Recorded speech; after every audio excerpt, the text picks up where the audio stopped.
আজকে নিজের স্যালারির টাকা সবার জন্য গিফট আনলাম। জানি না সবার কিরম লাগবে, বাট আজকে ভাবছি রাহুল আঙ্কালের সাথে আমি বিয়ে নিয়ে কথা বলে নেব। রিমঝিমের বিয়ে আমি কার সাথে ফিক্স করব সেটার জন্য কারোর সাজেশন বা পারমিশন নেওয়ার প্রয়োজন আমি মনে করি না।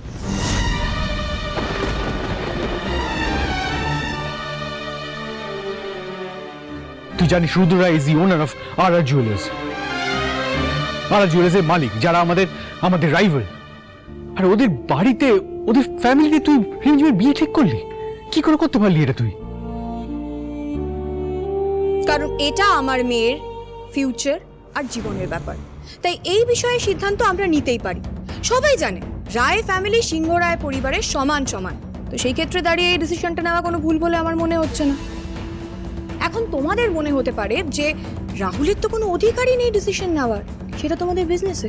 রাহুলের যথেষ্ট অধিকার রয়েছে নিজের মেয়ের জীবনের ডিসিশন নেওয়ার, ইভেন আমারও রয়েছে। তাই এই ক্ষেত্রে তোমরা কেউ আমাদের আটকাতে পারবে না। রিমঝিমের বাবা মা হিসেবে আমরা যখন বিয়ে ঠিক করেছি, বিয়ে তো হবে, আর এনগেজমেন্ট তো আজকেই হবে।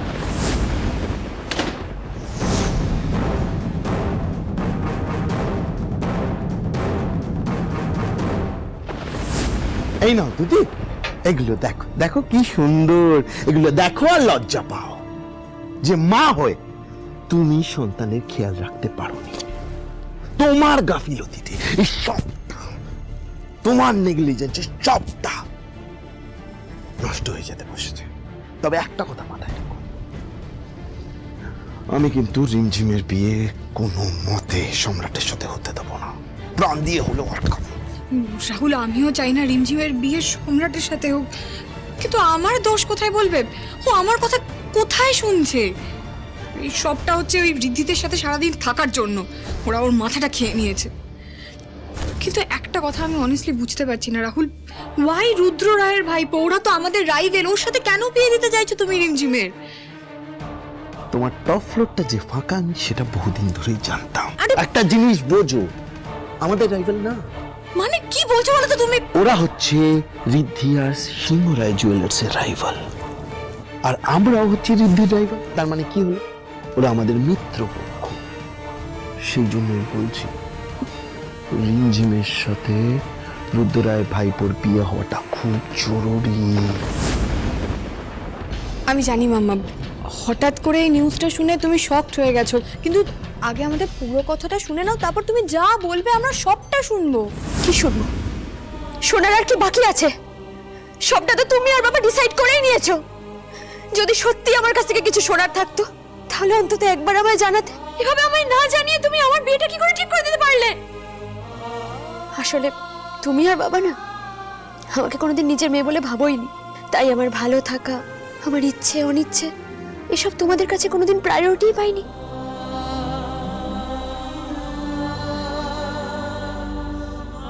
রিমঝিম, তুই এরকম অকৃতজ্ঞের। না, এখন রিমঝিমকে হাতের মুঠোয় রাখতেই হবে। ওর কনসেন্ট ছাড়া বিয়েটা দিতে পারবো না। আমি জানি রিমঝিমের এখন অনেক অভিমান হচ্ছে যে ওকে না জানিয়ে বাবা মা হিসেবে ওর জীবনের এত বড় একটা ডিসিশন আমরা কি করে নিয়ে ফেললাম। কিন্তু সম্রাট, তুমি তো ম্যাচিওরড, তুমি তো বুঝবে, তুমি তো ওর ভালো বন্ধু। ওকে একটু বোঝাও না যে বাবা মা হিসেবে ওর ভালোটাই তো আমরা চাই, ওর খারাপ থোড়াই না চাই আমরা। ফার্স্টলি, রুদ্র রায় এই শহরের খুব বড় বিজনেসম্যান। ওর ভাইপোর সাথে রিমঝিমের বিয়ে হলে ও পুরো রাজরানীর মতো হয়ে থাকবে। দি ভাই একজন অ্যাডাল্ট, যে নিজের ডিসিশন নিজে নিতে পারে। একদমই তাই। বিয়ের মতো একটা বড় সিদ্ধান্ত দিভাইয়ের সাথে কথা না বলে ওর সম্মতি ছাড়া কেউ নিতে পারে না। আর বড়দি, রাহুল দা, তোরা না এই রিমঝিমের কেয়ার করার নাটকটা প্লিজ বন্ধ কর। আমরা সবাই খুব ভালো করে জানি তোরা আসলে রিমঝিমের ভালো চাস না, তোরা নিজেদের ভালো চাস। একদমই তাই। সাহস থাকলে নিজের মুখে স্বীকার কর না, এই বিয়েটা দিচ্ছিস নিজেদের বিজনেসের শেয়ার বাঁচানোর জন্য। I can't believe this. So basically রিমঝিমকে একটা বেটের মতো ইউজ করছিস তোরা। আর একটা বাজে কথা বললে আমি কিন্তু জিভ টেনে ছিঁড়ে দেবো।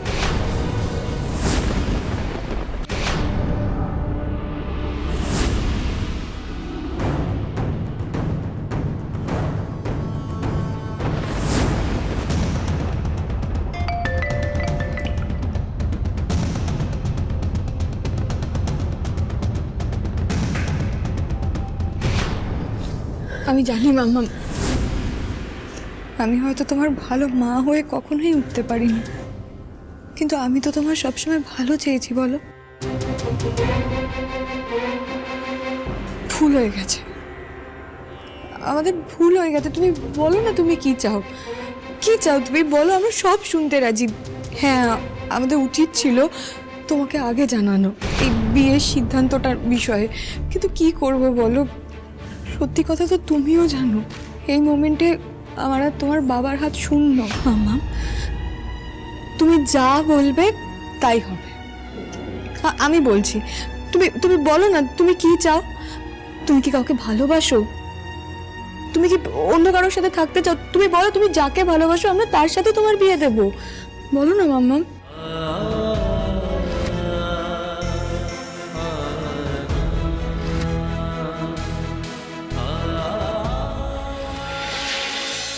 আমি সম্রাটকে ভালোবাসি আর ওকে বিয়ে করব, অন্য কাউকে না।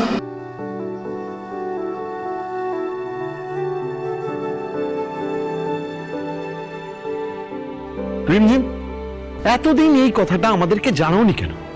তাহলে তো এই কনফিউশনটাই হতো না, আর রুদ্রের সামনে আমাদের ফেস লসটাও হতো না। ঠিক আছে রাহুল, যা হওয়ার হয়ে গেছে। দেখো, আমাদের কাছে তো আমাদের সন্তানের ভালো থাকাটাই সব, তো তাই জন্য যেটা করতে হয় সেটাই করবো আমরা। আমরা রুদ্র রায়কে ফোন করে বলে দিচ্ছি আমাদের মেয়ে বিয়েটা করতে চায় না, তাহলেই তো হয়ে গেল। বলো।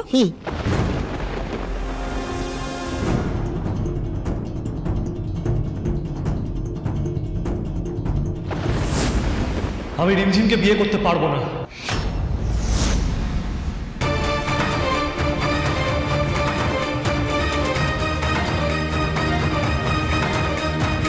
কি বলছো কি এসব সম্রাটদা? বিয়ে করতে পারবে না মানে? এখন তো যে আর মিমিও রাজি হয়ে গেছে, তাহলে প্রবলেমটা কোথায়? তবে আমি মেনে নিতে পারবো না, এতে আমার সায় নেই। মানে তাহলে প্রপোজ করেছিলে কেন? আমার বোনের সাথে যা হয়েছে সেটার প্রতিশোধ নিতে মরিয়া হয়ে তোমাকে বিয়ের কথা বলেছিলাম, যাতে আয়ুষ যেমন ত্রিধাকে লগ্নভ্রষ্টা করেছে, এটাই আমি আবার তোমার সাথে করে তোমাকে হিউমিলিয়েট করতে পারি। কিন্তু এখন বুঝছি এতে তোমার কোনো দোষ নেই, তাই এই ভুলটা মেনে নিয়ে এই বিয়েটা আমি করতে পারবো না। তুমি মিথ্যে বলছো, তুমি ইচ্ছে করে মিথ্যে বলছো। এটাই সত্যি রিমঝিম। You cheat! তুমি এইভাবে আমার মেয়ের জীবনটা নষ্ট করতে পারো না, তোমাকে আমি ছাড়বো না। আমার মেয়ের কোনো ক্ষতি হতে আমি দেব না। আমিও চাই রিমঝিম ভালো থাকুক।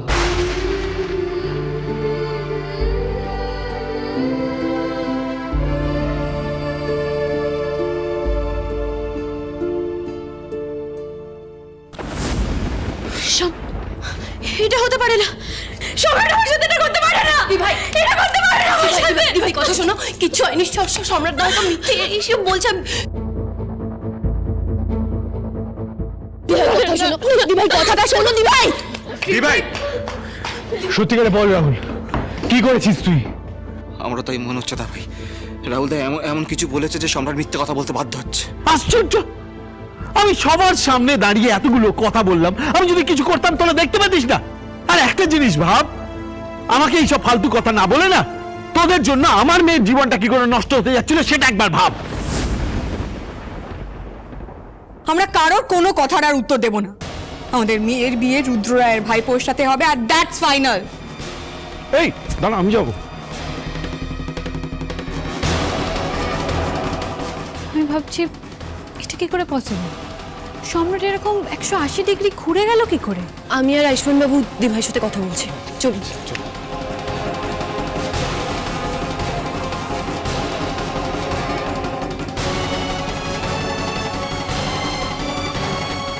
না, এখন আমাকে আর এসবের মধ্যে জড়ালে চলবে না, বরং এই ফাঁকে আমাকে মৈনাকের সাথে কথাটা সেরে ফেলতে হবে, কারণ এখন সবাই ব্যস্ত আছে রিমঝিমকে নিয়ে, আমার দিকে কেউ খেয়াল করবে না।